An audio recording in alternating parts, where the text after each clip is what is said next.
चलिए फटाफट हम लोग देखते हैं क्या क्वेश्चन है कि यथाविधि में कौन सा समास है। चलिए फटाफट आप लोग बताइए कि यथाविधि में कौन सा समास है। तो ऑप्शन जो लोग भी इसका बी लगा रहे हैं अव्ययी भाव, तो बिल्कुल राइट आंसर हो जाएगा आपका ऑप्शन बी। यहाँ पे आप लोग याद कर लीजिएगा। अगला है कि उज्जवल का सही संधि विच्छेद क्या है। चलिए फटाफट आप लोग बताइए कि उज्जवल का सही संधि विच्छेद क्या है। तो इसका जो सही संधि उत्तजोर उज्ज्वल, मतलब यानी कि ऑप्शन ए आपका यहाँ पे राइट आंसर हो जाएगा। चलिए आप लोग लास्ट तक जरूर बने रहिएगा और पूरा वीडियो जरूर देखिएगा। चलिए अगला है पवित्र में कौन सी संधि है। चलिए तो जो लोग भी इसका ऑप्शन सी लगा रहे कि अयादी संधि, तो बिल्कुल राइट आंसर हो जाएगा आपका ऑप्शन सी यहाँ पे। चलिए अगला है कि अतिवृष्टि का सही विलोम शब्द क्या है। चलिए आप लोग बताइए कि अतिवृद्धि का सही विलोम शब्द क्या है। तो इसका आंसर जो है कि आपके अनावृष्टि, यानी कि ऑप्शन ए आपका यहाँ पे राइट आंसर हो जाएगा। चलिए अगला है कि नाक का बाल होना मुहावरे का सही अर्थ क्या है। नाक का बाल होने का जो मुहावरे का अर्थ होता है कि बहुत ही प्यारा होना, बहुत ही प्यारा होना, आपका ऑप्शन ए में राइट आंसर हो जाएगा। अगला है कि आशीर्वाद की शुद्ध वर्तनी बताना है आपको। चलिए बताइए कि आशीर्वाद का शुद्ध वर्तनी इसमें कौन सा है, यानी कि आपको आशीर्वाद का सही वर्ड इसमें चूज करना है कि कौन सा सही है। तो ये आपका ऑप्शन बी यहाँ पे राइट आंसर हो जाएगा। चलिए अगला क्वेश्चन नंबर 7 की जंगम का विलोम शब्द क्या है। तो चलिए बताइए कि जंगम का विलोम शब्द क्या हो जाएगा। तो जंगम का विलोम शब्द अगम नहीं, ये आपका यहाँ पे अस्थावर हो जाएगा, यानी कि ऑप्शन सी यहाँ पे राइट आंसर हो जाएगा। और आप लोग अपना स्कोर कमेंट करके जरूर बताइएगा। अगला है कि अर्नय का पर्यायवाची शब्द कौन सा है। चलिए बताइए कि अर्नय का पर्यायवाची शब्द कौन सा है। तो अर्नय का पर्यायवाची जो हो जाएगा वो कानन, यानी कि ऑप्शन ए आपका यहाँ पे राइट आंसर हो जाएगा। अगला है कि कारक के कुल कितने भेद होते हैं, और ये बहुत इंपॉर्टेंट है। बताइए कि कारक के कितने भेद होते हैं। ये आपको रिपीटेड क्वेश्चन में भी पूछा जा सकता है। तो ऑप्शन 9 का जो है कि आपका ऑप्शन डी, यानी कि 8 हो जाएगा। तो ऑप्शन डी यहाँ पे राइट आंसर हो जाएगा। चलिए अगला है कि निम्नलिखित में से कौन सा शब्द स्त्रीलिंग है। आपको ऋतु, संकल्प, उत्साह और प्रभाव में से बताना है कि इनमें से कौन सा शब्द जो है कि स्त्रीलिंग है। तो जो लोग भी इसका ऑप्शन ऋतु अगर लगा रहे हैं तो ऑप्शन आपका ये राइट आंसर हो जाएगा। अगला है कि अकिंचन शब्द का अर्थ बताना है, और ये हम आपको पहले के क्लास में भी करवाए हुए थे कि अकिंचन का जो मतलब होता है वो होता है कि जिसके पास कुछ ना हो, उसे हम अकिंचन कहते हैं। तो ऑप्शन ए यहाँ पे राइट आंसर हो जाएगा। अगला है कि यद्यपि शब्द में कौन सी संधि है। चलिए फटाफट आप लोग बताइए कि यद्यपि शब्द में कौन सी संधि है। तो ये जो संधि हो जाएगा यन संधि हो जाएगा। तो ऑप्शन ए आपका यहाँ पे राइट आंसर हो जाएगा। चलिए अगला है कि अनभिज्ञ का विलोम शब्द क्या है। अनभिज्ञ क्या विलोम शब्द आपको यहाँ पे बताना है। तो अनभिज्ञ क्या जो हो जाएगा वो भिज्ञ हो जाएगा। क्या हो जाएगा, भिज्ञ। तो ऑप्शन ए आपका यहाँ पे राइट आंसर हो जाएगा। अगला है कि दंत स जो ध्वनि कौन सी है। ये हम आपको पहले भी क्वेश्चन हम आपको करवा चुके थे। तो इसका जो आंसर हो जाएगा आपका ऑप्शन सी, यानी कि वो हो जाएगा आपका राइट आंसर हो जाएगा। चलिए अगला है श्रृंगार रस का अस्थाई भाव क्या है। चलिए बहुत अच्छा क्वेश्चन है कि श्रृंगार रस का अस्थाई भाव क्या है। तो श्रृंगार रस का जो अस्थाई भाव हो जाएगा आपका रति हो जाएगा। क्या हो जाएगा, रति। ऑप्शन सी आपका यहाँ पे राइट आंसर हो जाएगा। अगला है कि नदी शब्द का बहुवचन रूप क्या है। नदी का बहुवचन बताना है आपको। ऑप्शन में आपका नदिया, नदिया, नदिया या फिर नदी है। आपको इन चारों में से बताना है कि राइट आंसर कौन सा हो जाएगा। तो ये जो है कि आपका ऑप्शन है नदिया, आपका यहाँ पे राइट आंसर हो जाएगा। इधर से आपको दिया जाता है नदिया। चलिए अगला देखते हैं। अगला है कि रक्त में जमने में कौन सा आयन अनिवार्य है। और ये बहुत इंपॉर्टेंट क्वेश्चन है कि रक्त के जमने में कौन सा आयन जो है कि सबसे अनिवार्य यानी कि इंपॉर्टेंट है। तो ये आपका Ca2 हो जाएगा, Ca2+। तो ऑप्शन बी यहाँ पे आपका राइट आंसर हो जाएगा।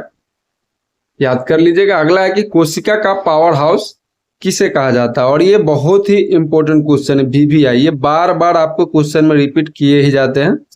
तो कोशिका का जो पावर हाउस होता है वो किसे कहा जाता है। तो माइटोकॉन्ड्रिया। माइटोकॉन्ड्रिया आपका ऑप्शन बी में है। तो ऑप्शन बी राइट आंसर हो जाएगा। अगला है कि इंसुलिन की कमी से कौन सा रोग होता है। चलिए बताइए आप लोग कि इंसुलिन की कमी से कौन सा रोग होता है? घेंघा, एनीमिया, मधुमेह या फिर रिकेट्स? तो इसका जो राइट आंसर हो जाएगा आपका मधुमेह हो जाएगा। तो ऑप्शन सी यहाँ पे राइट आंसर हो जाएगा, जिसे हम डायबिटीज भी बोलते हैं। इंसुलिन की कमी से जो है मधुमेह हो जाता है। अगला है कि मानव शरीर की सबसे बड़ी ग्रंथि कौन सी है? चलिए बताइए मानव शरीर की सबसे बड़ी ग्रंथि कौन सी है? तो मानव शरीर की सबसे बड़ी ग्रंथि जो है यकृत, यकृत हो जाएगा आपका। लीवर आपका यहाँ पे राइट आंसर हो जाएगा आपका ऑप्शन बी। चलिए अगला देखते हैं। अगला है कि विटामिन सी का रासायनिक नाम क्या है? चलिए बताइए विटामिन सी का रासायनिक नाम क्या है? तो विटामिन सी का जो रासायनिक नाम हो जाएगा एस्कॉर्बिक एसिड हो जाएगा। क्या हो जाएगा? Ascorbic acid. ऑप्शन बी आपका यहाँ पे राइट आंसर हो जाएगा। अगला है कि मानव रक्त का पीएच मान कितना होता है? चलिए बताइए कि मानव रक्त का पीएच मान कितना होता है? ऑप्शन को देखिए और बताइए। तो जो लोग भी इसका ऑप्शन बी सी लगा रहे हैं तो बिल्कुल राइट आंसर हो जाएगा। 7.4 आपका हो जाएगा राइट आंसर। अगला है कि पेस मेकर का संबंध किस शरीर से है? शरीर के किस अंग से है? पेस मेकर के बारे में आपको पता होना चाहिए कि ये किस शरीर के अंग के लिए जो कि ये यूज आता है। तो ये होता है आपका हृदय। हृदय ऑप्शन सी आपका यहाँ पे राइट आंसर हो जाएगा। क्योंकि धड़कन के संबंधित अगर किन्हीं को परेशानी वगैरह होता है तो उनको ये पेस मेकर लगाया जाता है।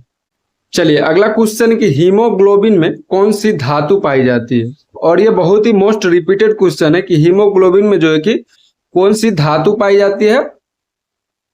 तो जो लोग भी इसका ऑप्शन सी अगर लगा रहे कि आयरन, आयरन यानी कि लोहा पाया जाता है तो बिल्कुल राइट आंसर हो जाएगा आपका ऑप्शन सी।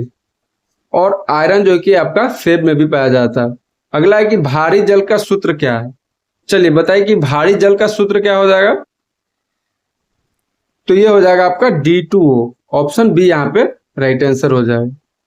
चलिए अगला है कि आयोडीन की कमी से कौन सा हार्मोन असंतुलित होता है? आयोडीन की कमी से कौन सा हार्मोन असंतुलित होता है? तो ये होता है थायरोक्सिन। थायरोक्सिन आपका ऑप्शन ए यहाँ पे राइट आंसर हो जाए।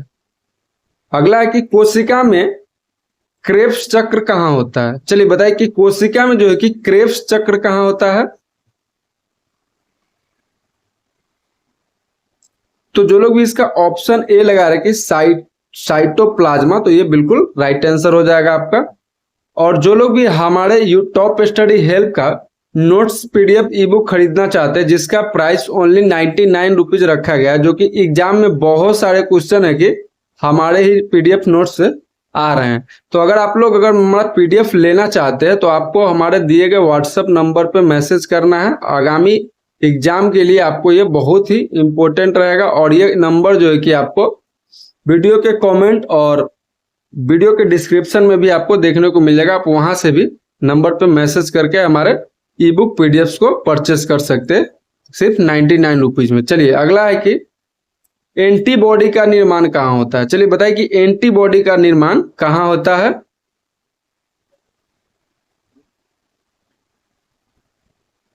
एंटीबॉडी का जो निर्माण होता है लिम्फोसाइट्स में होता है, लिम्फोसाइट में। तो ऑप्शन बी यहाँ पे राइट आंसर हो जाएगा। अगला है कि यूरिया का निर्माण कहाँ होता है? चलिए बताइए आप लोग कमेंट में कि यूरिया का निर्माण कहाँ होता है? तो यूरिया का जो निर्माण है वो लीवर में होता है यानी कि यकृत में। तो ऑप्शन बी आपका यहाँ पे राइट आंसर हो जाएगा। अगला है कि विद्युत धारा की इकाई क्या है? ऑप्शन को देखिए और बताइए विद्युत धारा की इकाई क्या है? तो विद्युत का धारा का इकाई जो हो जाएगा आपका एम्पियर हो जाएगा। क्या हो जाएगा? एम्पियर आपका राइट आंसर हो जाएगा। अगला है कि लोहे पर जंग लगना कैसी अभिक्रिया है? तो लोहे पे जंग लगना कैसी अभिक्रिया है? तो ये आपका ऑक्सीकरण है। ऑक्सीकरण क्या हो जाएगा? ऑक्सीकरण ऑप्शन ए यहाँ पे राइट आंसर हो जाएगा। और जो लोग भी हमारे चैनल पे नए हैं तो हमारे चैनल को सब्सक्राइब करके और वीडियो को लाइक जरूर कर दीजिएगा। अपने दोस्तों में वीडियो को शेयर भी कर दीजिएगा। चलिए अगला है कि एड्स वायरस जो होता है उसमें क्या होता है? एड्स वायरस में क्या होता है? आपका ऑप्शन है कि केवल डीएनए, केवल आरएनए, या फिर डीएनए और आरएनए, या फिर कोई नहीं। चलिए ऑप्शन को देखिए और बताइए कि क्या होगा इसका राइट आंसर। तो इसमें जो होता है वो केवल आरएनए होता है, डीएनए नहीं होता है, तो ऑप्शन बी आपका यहाँ पे राइट आंसर हो जाएगा। अगला है कि ध्वनि की तीव्रता की इकाई है। ऑप्शन में आपको देख के बताना है कि ध्वनि की तीव्रता की इकाई क्या है। तो ध्वनि का जो तीव्रता होता है वो डेसिबल में होता है, डेसिबल, यानी कि ऑप्शन बी आपका यहाँ पे राइट आंसर हो जाएगा। अगला है कि मध्य प्रदेश के प्रथम मुख्य न्यायाधीश कौन थे। चलिए, बहुत इंपॉर्टेंट क्वेश्चन है कि एमपी के यानी मध्य प्रदेश के प्रथम मुख्य न्यायाधीश कौन थे। तो ये थे जेएस वर्मा। कौन थे? जेएस वर्मा। तो ऑप्शन बी आपका यहाँ पे राइट आंसर हो जाएगा। अगला है कि सांची का स्तूप किस जिले में है। चलिए बताइए कि सांची का स्तूप जो है कि वो किस जिले में है। तो ये जो है कि रायसेन में है। कहाँ पे? रायसेन। तो ऑप्शन बी आपका यहाँ पे राइट आंसर हो जाएगा। अगला है कि वित्त आयोग किस अनुच्छेद में है। वित्त आयोग जो है वो किस अनुच्छेद में है। तो वो अनुच्छेद 280 में है। कहाँ? 280 ऑप्शन है आपका राइट आंसर हो जाएगा। अगला कि होलशंकर वंश का संस्थापक कौन था। होलकर वंश का संस्थापक कौन था।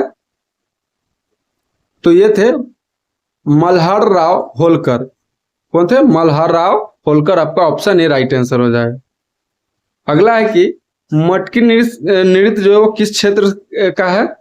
मटकी नृत्य किस क्षेत्र का है। तो ये मालवा क्षेत्र का है। कहाँ का? मालवा क्षेत्र। ऑप्शन सी आपका राइट आंसर हो जाएगा। अगला है कि राज्यसभा का पदेन सभापति कौन है। चलिए बताइए कि राज्यसभा का जो है पदेन सभापति कौन है। तो ये होते हैं उपराष्ट्रपति। कौन होते हैं? उपराष्ट्रपति। तो ऑप्शन बी आपके यहाँ पे राइट आंसर हो जाए। चलो अगला है कि कड़ो या मड़ो का नारा किसने दिया था। बताइए आप लोग कि कड़ो या मड़ो का नारा किसने दिया था। तो ये दिए थे महात्मा गांधी द्वारा। महात्मा गांधी। आपका ऑप्शन बी राइट आंसर हो जाएगा यहाँ पे। अगला है कि सतपुड़ा की सर्वोच्च चोटी कौन सी है। तो सतपुड़ा की जो सर्वोच्च चोटी वो धूपगढ़। धूपगढ़ हो जाएगा। आपका ऑप्शन ए राइट आंसर है यहाँ पे। अगला है कि मौलिक अधिकारों का निलंबन कौन कर सकता है। चलिए, बहुत इंपॉर्टेंट क्वेश्चन है कि मौलिक अधिकारों का निलंबन कौन कर सकता है। तो ये राष्ट्रपति कर सकते हैं। राष्ट्रपति। आपका ऑप्शन बी राइट आंसर हो जाएगा यहाँ पे। चलिए जल्दी जल्दी इसको खत्म करते हैं, वीडियो को ज्यादा लंबा नहीं करेंगे। अगला है कि असहयोग आंदोलन कब शुरू हुआ। आपको बताना होगा कि असहयोग आंदोलन कब शुरू हुआ था। तो ये हुआ था सन 1920 में, यानी कि ऑप्शन बी आपका यहाँ पे राइट आंसर हो जाएगा। अगला है कि WHO का मुख्यालय कहाँ है। तो ये आपको पता ही होगा कि ये जेनेवा में है। कहाँ पे है? जेनेवा में। तो ऑप्शन बी आपका यहाँ पे राइट आंसर हो जाएगा। अगला है कि कौटिल्य की प्रसिद्ध पुस्तक कौन सी है। चलिए बताइए कि कौटिल्य की जो प्रसिद्ध पुस्तक है वो कौन है। तो ये अर्थशास्त्र है। अर्थशास्त्र आप सभी को पता भी होगा। तो ऑप्शन बी यहाँ पे राइट आंसर हो जाएगा। अगला है कि मध्य प्रदेश की राजकीय मछली है। बताइए, ऑप्शन को देखिए और बताइए कि इसमें मध्य प्रदेश की राजकीय मछली कौन सी है। तो ये है महासीर मछली। महासीर। क्या हो जाएगा? ऑप्शन सी आपका यहाँ पे राइट आंसर हो जाएगा। चलिए अगला है कि ओजोन परत कहाँ पाई जाती है। और ये बड़ा इंपॉर्टेंट क्वेश्चन है कि ओजोन परत कहाँ पाई जाती है। तो ये जो पाई जाती है समताप मंडल में। कहाँ? समताप मंडल। तो ऑप्शन बी राइट आंसर हो जाएगा। अगला है कि गांधी इरविन समझौता कब हुआ है। गांधी इरविन समझौता जो है कि आपका सन 1931 में हुआ था। कब? 1931। तो ऑप्शन बी आपका यहाँ पे राइट आंसर हो जाएगा। अगला है कि अकबर ने दीन इलाही कब चलाया। चलिए बताइए अकबर ने दीन इलाही कब चलाया था। तो ये सन 1582 आपका यहाँ पे राइट आंसर हो जाएगा। Option C. चलिए अगला क्वेश्चन है कि भारतीय संविधान का हृदय किस अनुच्छेद को कहते हैं। तो भारतीय संविधान का हृदय जो है कि अनुच्छेद 32 यानी कि अनुच्छेद 32 को कहते हैं। तो ऑप्शन बी जो है कि आपका यहाँ पे राइट आंसर हो जाएगा।